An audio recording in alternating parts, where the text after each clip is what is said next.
can sit back there afterwards. So. Sorry? I'm not watching.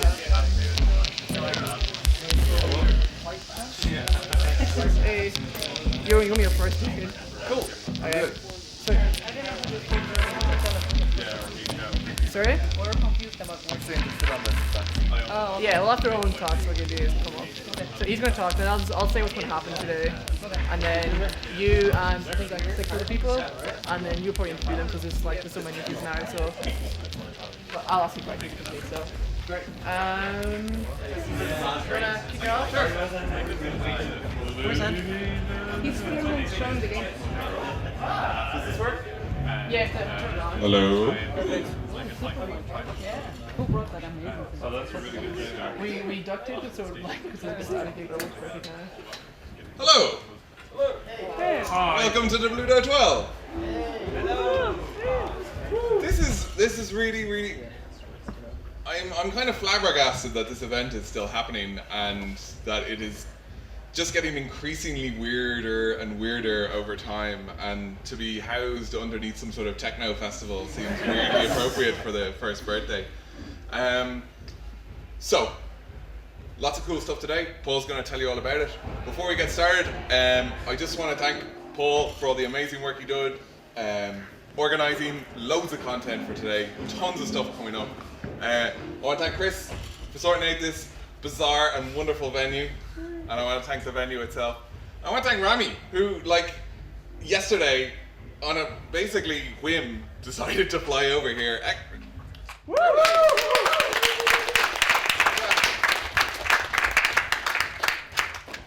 So, yeah, I'm just going to talk very, very briefly about this event and feelings about it and all that kind of thing. Some of you might have seen me speak at the Games Ireland gathering about a year ago. At the time, I was kind of frustrated about kind of what was happening within the community. I felt like I was going to a lot of events and we were all talking about how to get money and how to get office space and how to get a publisher and what tools to use, but didn't feel like we were addressing the biggest problem that we had of all of like, are our games actually any good? And how do we make our games better? So wanted to try and start something off that was really just focused on quality. Is it fun? The conversation that I wanted to be having was, you know, how do I make level 2 better? Or would this guy be better with a chainsaw or an axe? Obviously better with the chainsaw, that's a super simple question. And yeah, it's kind of worked. But I think the best thing that we can learn from that is that right now, if you feel like I did a year ago, if you feel kind of frustrated about something in the community, just fucking start an event, you know? You don't need, nobody has spent €1 on dubLUDO so far. You don't need a budget. You don't really need a plan. You don't really need a venue.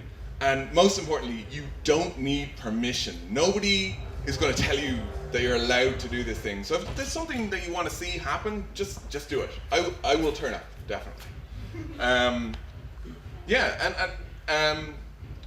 But the best thing of all is just kind of being outside there and seeing the quality of the games after a year. And I'm not saying it's because of dubLUDO that's happened, of course, but just seeing us grow as a community, seeing some of the stuff out there, it's really, really encouraging. And I think we're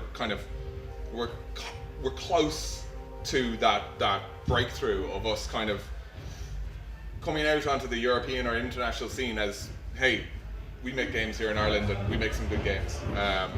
Yeah, so like, thanks so much for coming along. Thanks for being part of this weird thing, and yeah, thanks. Yeah. Woo!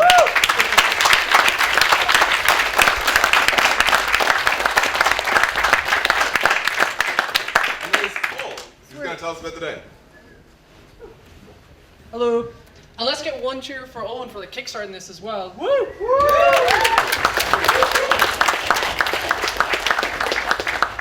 So yeah, we're going to do a lot of stuff today actually. First of all, we're going to have a discussion of GDC, which Owen is going to chair. We've got like 6, I think, so really cool guests. Then Chris Cregan is going to talk about fungus and stuff and demo that. It was really cool. And we have one game a month where we talk about what they, almost like parallel to dubLUDO, what they've done over the past year and like show off some of those games. Then we're gonna have a break for a bit, so time to like get some food and another drink. And at 8 o'clock, we're gonna kick off like the end of the show, and we're gonna Skype interview John Brodsky of Lucky Frame, an independent studio in Scotland. I'm gonna do a short performance piece if we have time, an interactive story, and then Rami, we're gonna interview Rami, and Rami might give a talk or something. So we'll sort that out at the break. Cool. So if Owen, now this is like a tag team. So if Owen wants to like take the microphone back off me, we'll get all the people for the GDC onto the couch. I might. Will we all fit? We can check how Cool. you Rami, you want to join us? Yeah, sure. Yeah. Is there more people? Drape yourself over the couch. Okay. There's a chair if you want it. Got the chair? Here, take a chair. Okay. Okay. Are you sure? Because there's like, we're lofty. Well, shove up there in the bed. Okay, so we tried to pick people from different backgrounds and interests and experiences to kind of talk about how their experience at GDC was. So let's just go across the couch quickly and find out who people are. Hi, my name is Rami Ismail. I'm one half of Dutch Independent Studio Vlambeer. You might know us from games like Super Crate Box, Ridiculous Fishing, Love Trousers, and most recently Nuclear Throne. Woo! Woo! Thank you. And a few weeks ago I was at GDC, I guess. Well, if we're just all going to chat. It's the talking stick. So, I'm Andrea Magnorsky, and I'm the co-founder of Batcat Games, Global Gamecraft, Fermented Polygon, and our stuff. And so the other two are like community stuff, and we're building a game with Batcat Games called Honor Bound. That's it.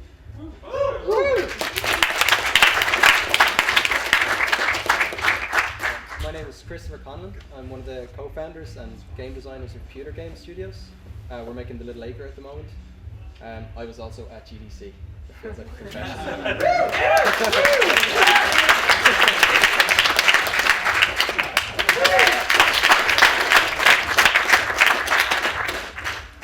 My name is Bryan Duggan. I'm a lecturer in the DIT School of Computing.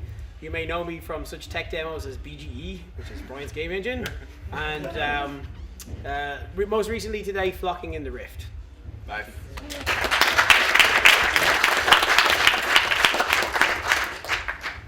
So we're going to take kind of questions from the crowd and stuff like that, but before that, guys, what was your kind of objective for GDC? What were you trying to achieve? Chris, what were you trying to achieve at GDC this year? We were trying to meet as many publishers and digital platform holders as possible, and our main hope was just to kind of make a bit of contact with them, and just so that we would have an actual contact that we could communicate with in the future. But I mean, it went a bit better than we'd hoped, because we actually got to talk to people and get stuff out of that. Cool. And that we weren't expecting. But yeah, mission accomplished, I guess. And how has it impacted how's it changed things once you got home and kind of got back to your desk, back in front of your computer? What changed? I think just us setting more deadlines for ourselves changed. That's good. Yeah, it felt like we were reporting to someone then. Even though nothing has been actually set up just yet, it kind of feels like it will. So we need to, we're not just doing this for ourselves anymore.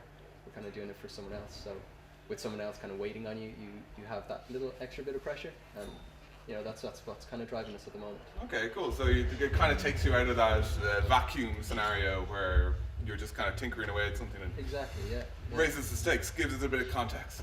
It does. Yeah.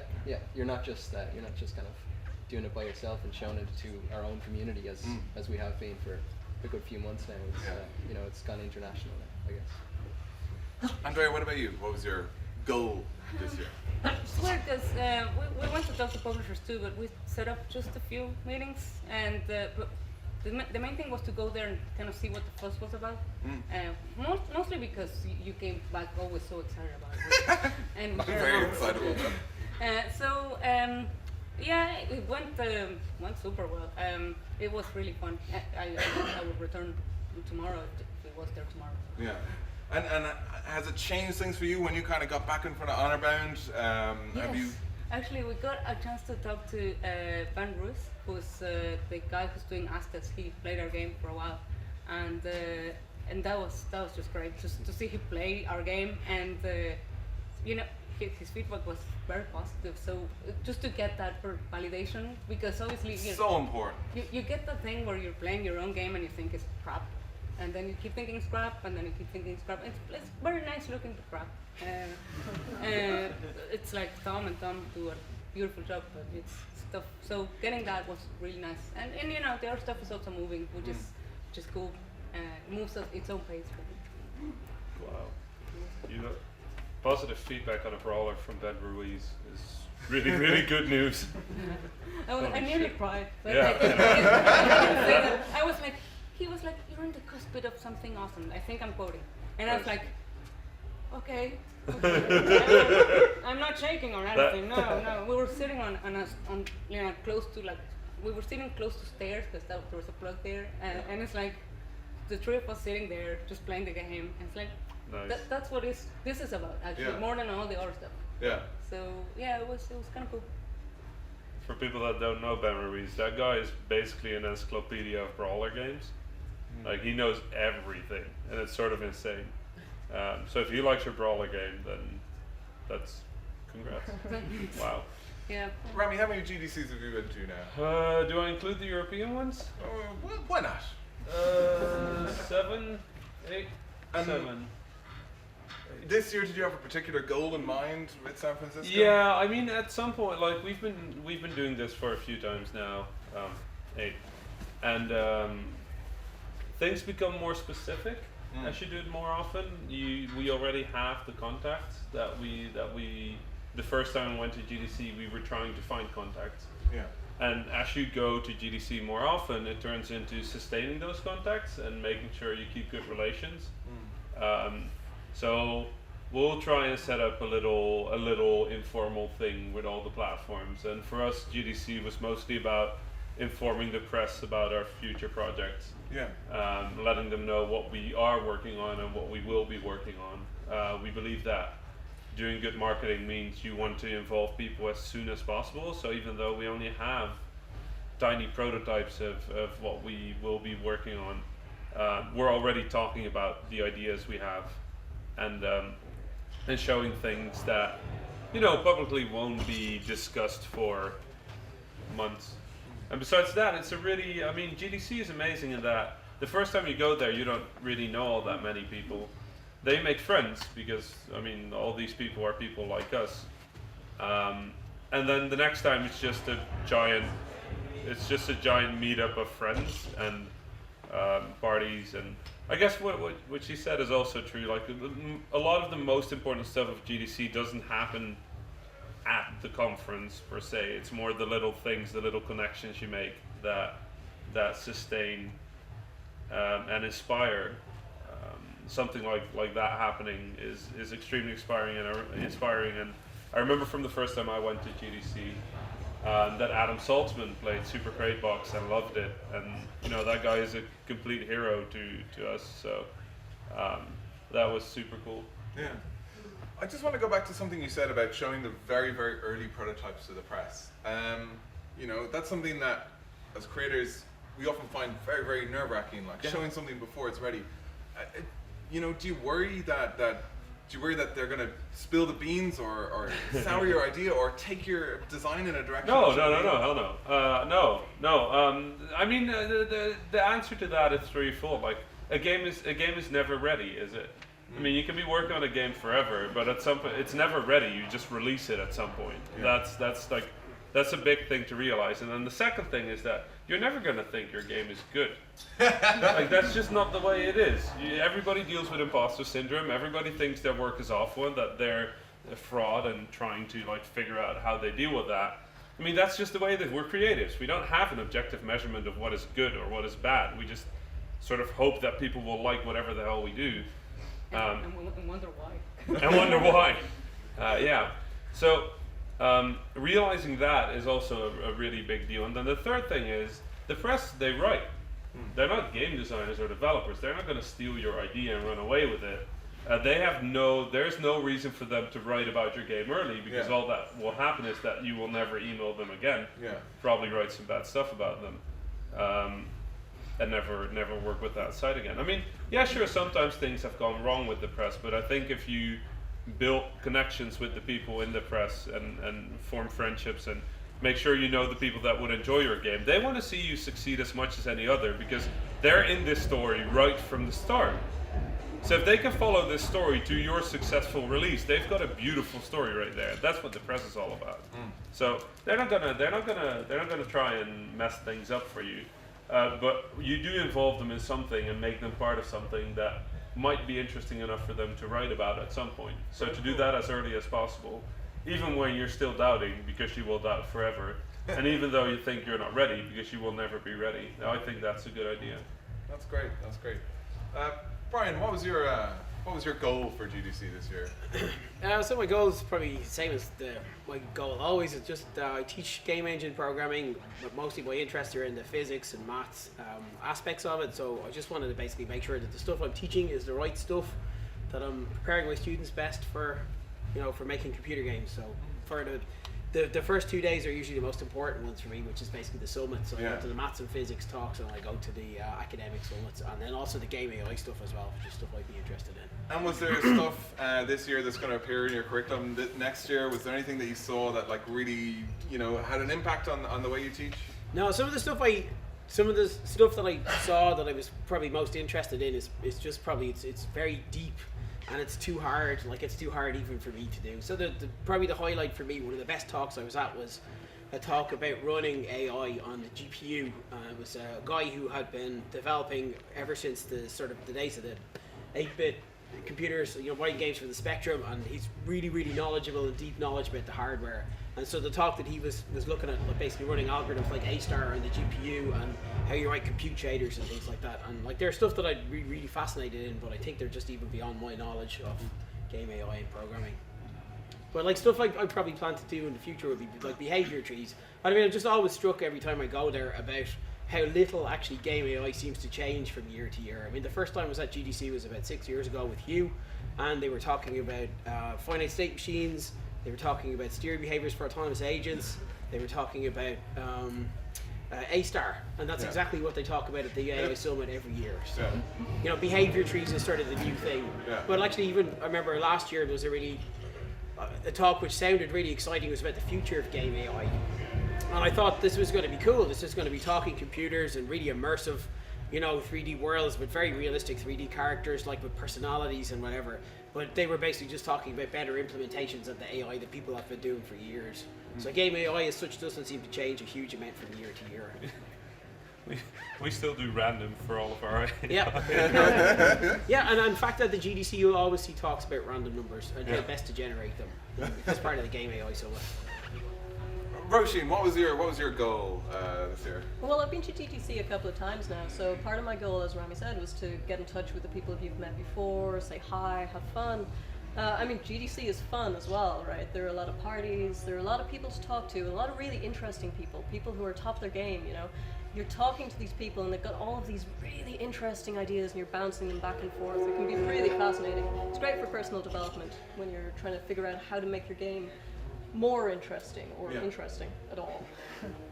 Cool, very cool.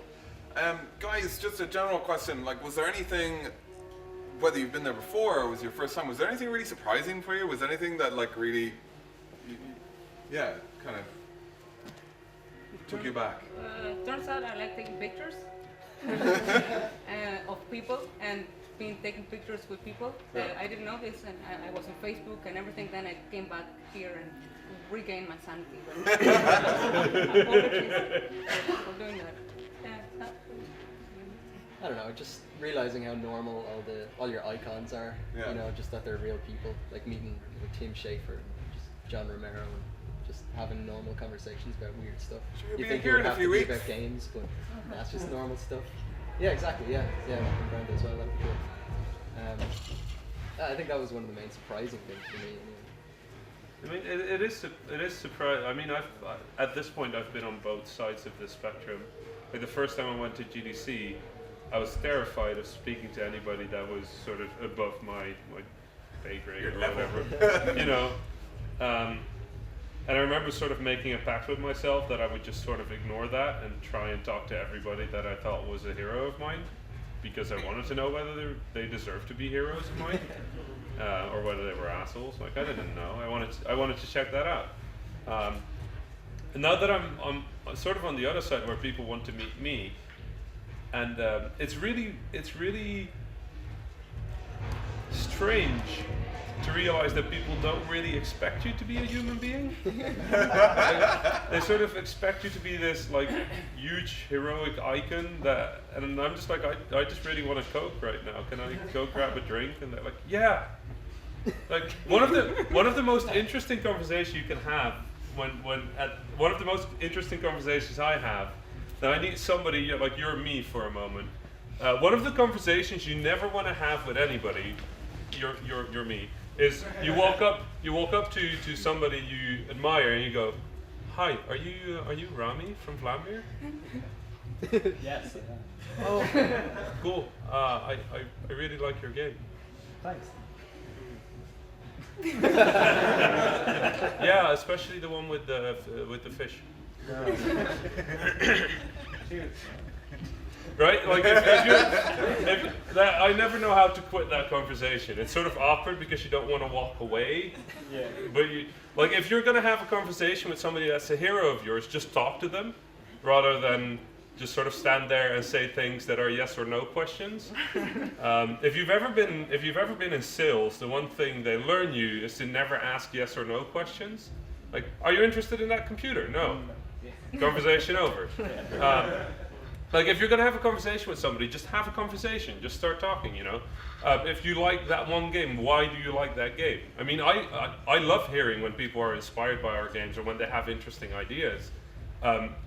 And when I was meeting heroes of mine, and I still meet heroes of mine, I met Tim Schafer a while ago as well, and Ramiro and Cliff Losinski this GDC, which was weird,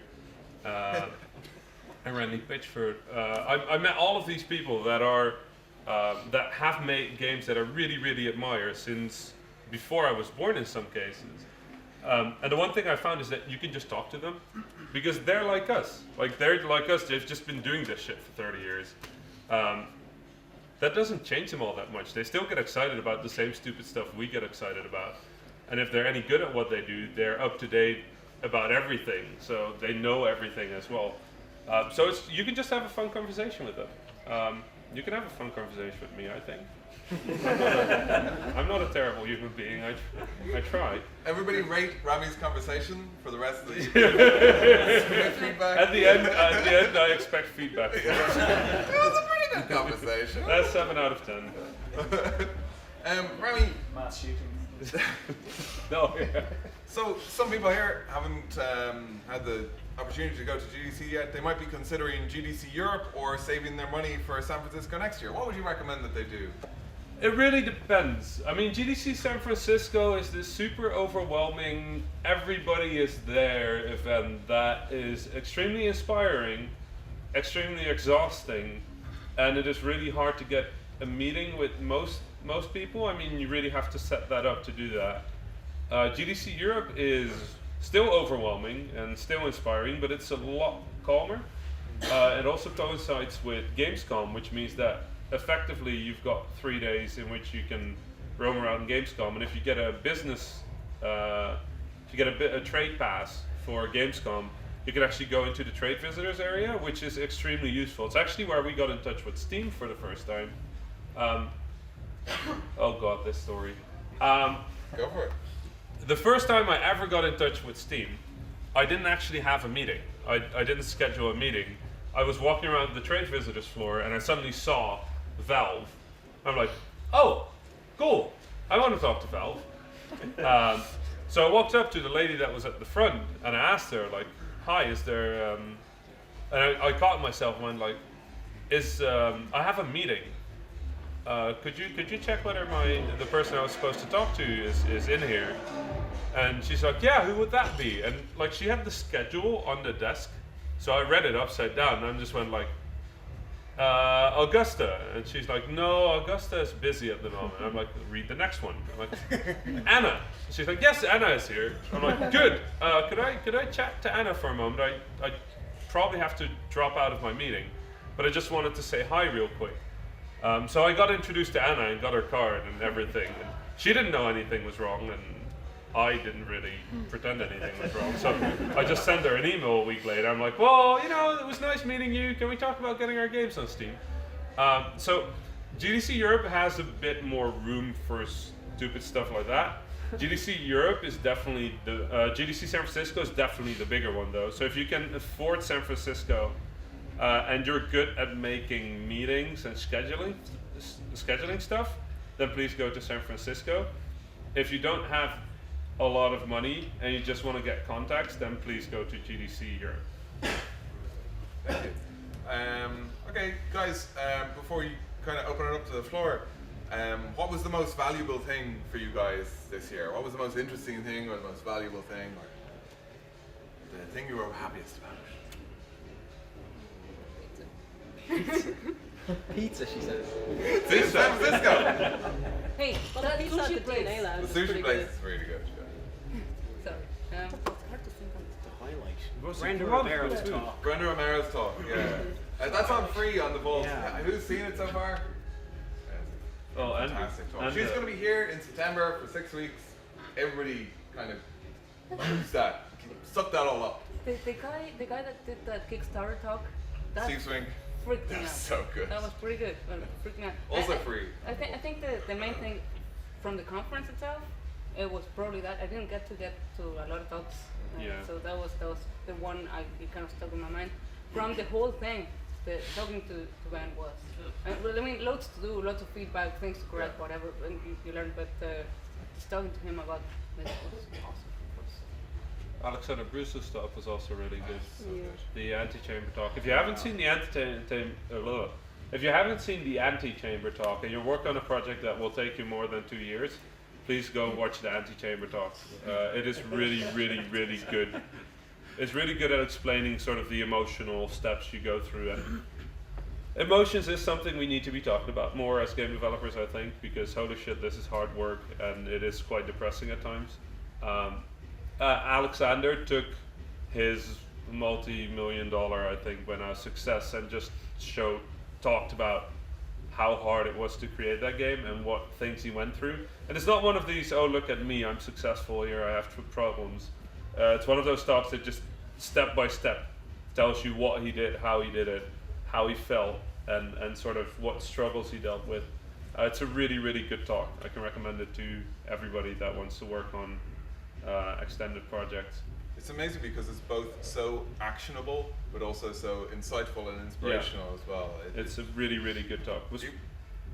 Was one of those talks that you only get one of those every few years, I think, because there's not that many games that reach that level of success, and then also has a creator that's comfortable enough to talk about their shortcomings and failures on a stage. For me, I mean, what is the best thing about GDC? We launched a video game at GDC, so it's going to be the Luftrause's launch. If I can recommend you all anything, don't launch a game at GDC. You don't want to be dealing with press and reviews and release and support while at a major conference. And I say that knowing full well that 3 weeks later we launched Nuclear Thrones multiplayer at PAX. So I'm just dumb.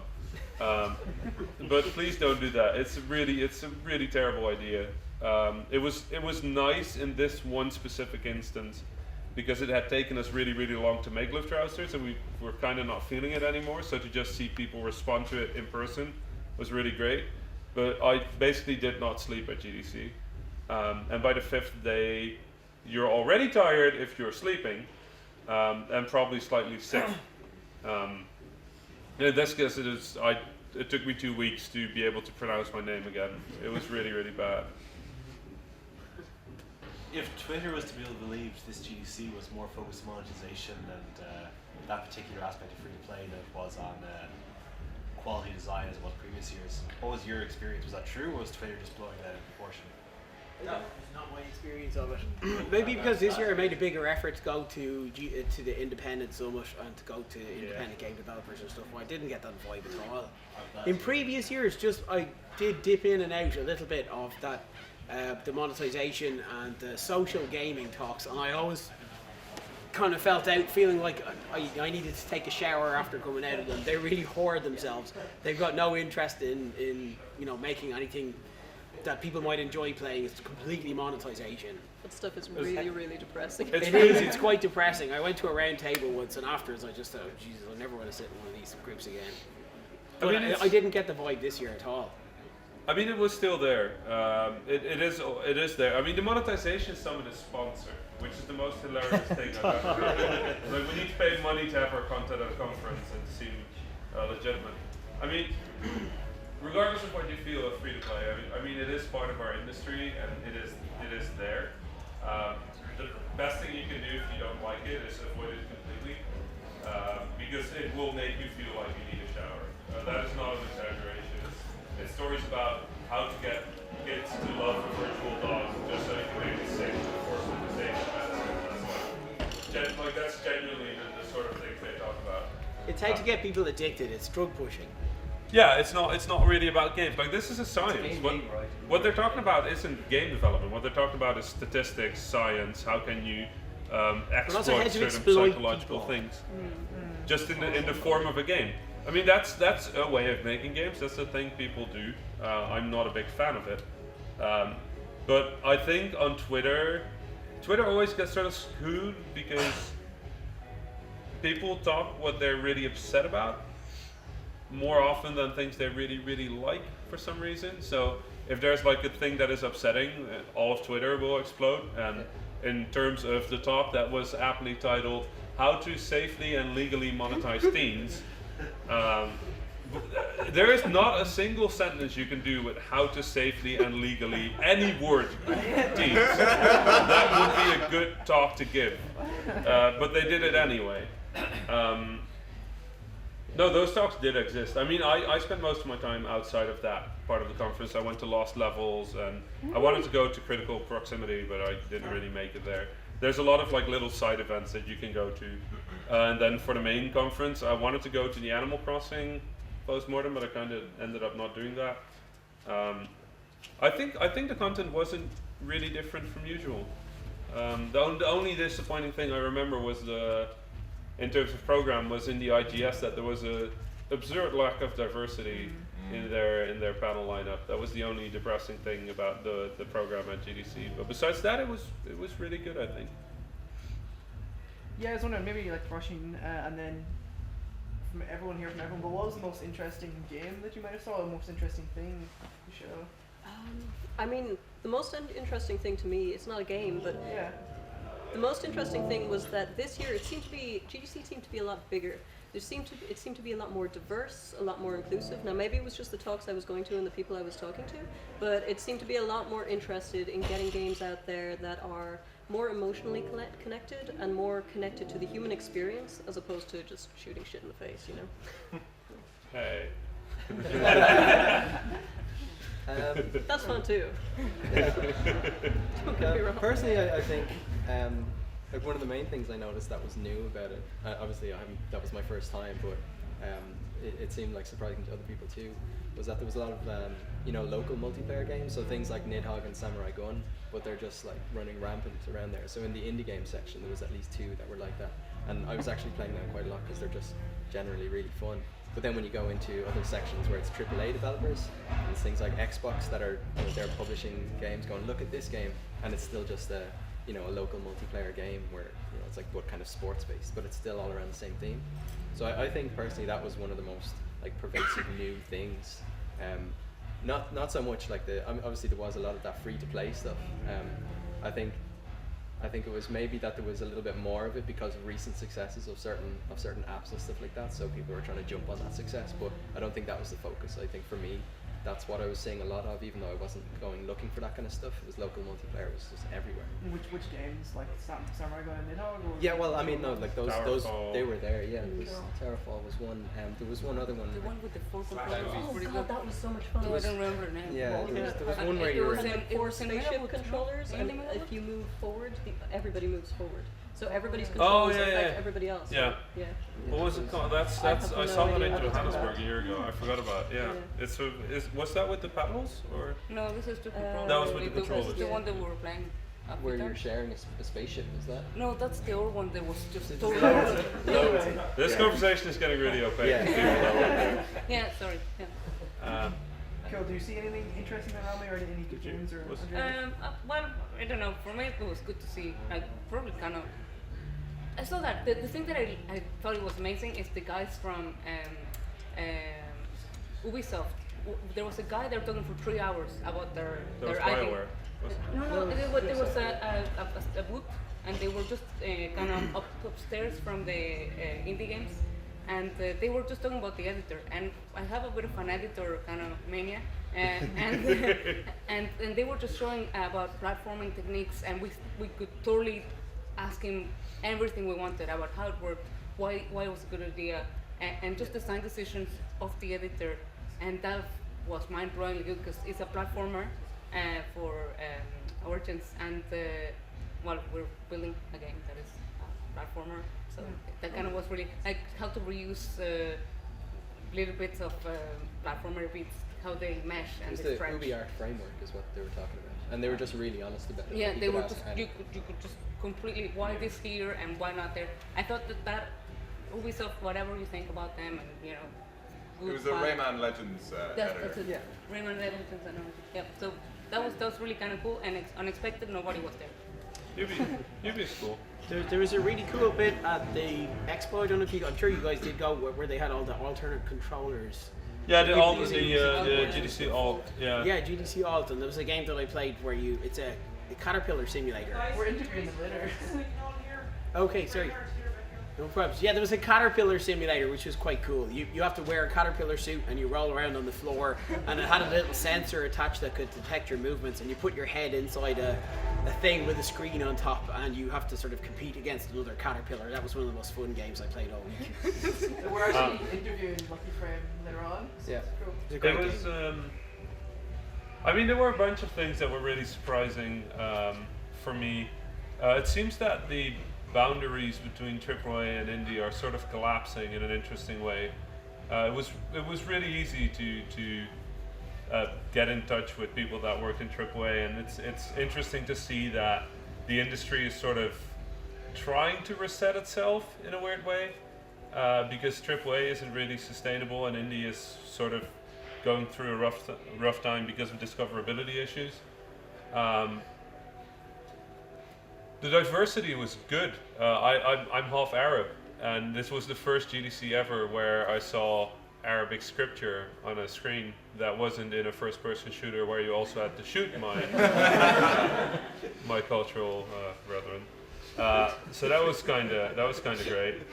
I had a lot of good conversations about the diversity at the conference. I think that was really good to hear that you know the industry is taking it seriously, even though internet commenters aren't. But this is a thing. Like this is happening. Like we're gonna make this industry more diverse, and I think that is amazing. That's great. It's about time. Jeez. Yeah.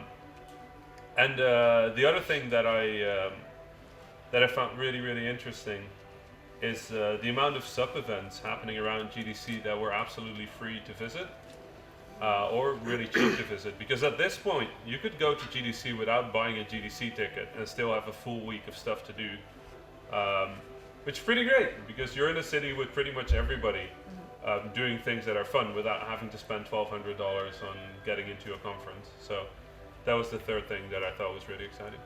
So yeah, things are getting more open, I guess.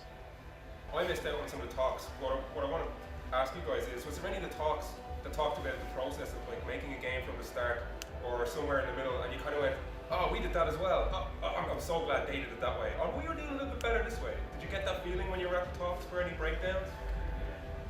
Usually I think, oh shit, why the hell didn't we do that? That's way more common. But yeah, no, I mean, if you talk to people, if you go to talks, if you talk to other developers, there's always stuff they do the same way. And then there's a whole bunch of stuff they do in a smarter way, and then there's a whole bunch of stuff that you're just really insecure about and assume they did it in a better way. They probably feel the same way the other way around. So, yeah, I mean, did that happen to anybody else? I mean, people don't really talk about the stuff that they hate about what they've done. They talk about the stuff that they think maybe they've done in a smarter way, so you don't really hear about it as much, I think. I talk all the time about stuff we do wrong. Like, allowing JW in Vlambeer, allowing JW to never use versioning was such a big mistake. Like now I have to teach him Git, and we're like 3 years into the company. It's insane. It's not good. It was one of the talks I was at, and it was one of the narrative conferences. And he was just kind of proposing the idea as he's like, here's a thing that could possibly be true and right, but it might not be, don't sue me, and that was kind of like his disclaimer. And it was just about you know, like the classic approach to like a narrative arc for a story. Like say, so you know, he's shown films where a film might have this 3-act structure, and a lot of the time, you know, games would try to apply the same formula, but it doesn't really work. Or at least it kind of works, but then when you ask the player, you know, what happened at the start, and they tell you, oh, well, there was this guy and this happened, and what happened at the end, and they can remember the boss battle, and what happened in the middle, and they can't really remember. But if you ask the same questions about a film, you can pretty much remember what happened, like at all the you know, the key beats of a film. So he was just kind of like theorizing why is that, and you know, there's a few theories. So it was like just the length of it was one of the most simple things, that it's just quite long. You know, like you're playing a game for 5 to 10 hours or whatever, you can't really remember what happened in the middle, but the start and the end are major components that you do remember. And a few other reasons, but basically his solution to it was that maybe for narrative games, the focus should be more on the characters themselves and making them interesting than on the narrative itself. He's not saying don't abandon the narrative, but he's saying just in terms of going into the amount of detail, say like, you know, the players always remember, oh, that character was really mean, that character was funny, that character was the hero, and they always remember the details of the hero, and they're one of the major components of what make the player enjoy the game. So he's like, you know, maybe just focus on that a little bit more than trying to apply the film approach to writing, you know. That's fine. I mean, I always think that's funny. I mean, The Last of Us had the same problem. Well, that was super character focused, but I only remember the start and the end of that game. Yeah. The start was really good. But some of the most interesting narrative games this year were like Papers, Please, which has an amazing narrative. It's just non-traditional. Yeah. Or Gone Home, which has a lot more traditional narrative, but still in a really interesting way. I would have liked to see that talk. Yeah. I would have super disagreed with everything, and then Yeah. It was interesting because it was he said all this at one, and then I went to the you know, the one immediately after that, and they actually kind of addressed it because he just posted it as a thing. It's like, cool. Here's this thing, discuss it. So then in the next narrative, they devoted their last 10 minutes to nice. it. So Oh, I'm sure it'll be on the vault anyway. So Yeah. check it out. Cool. Thanks so much, guys. Yeah. What's up next, Paul? Cool.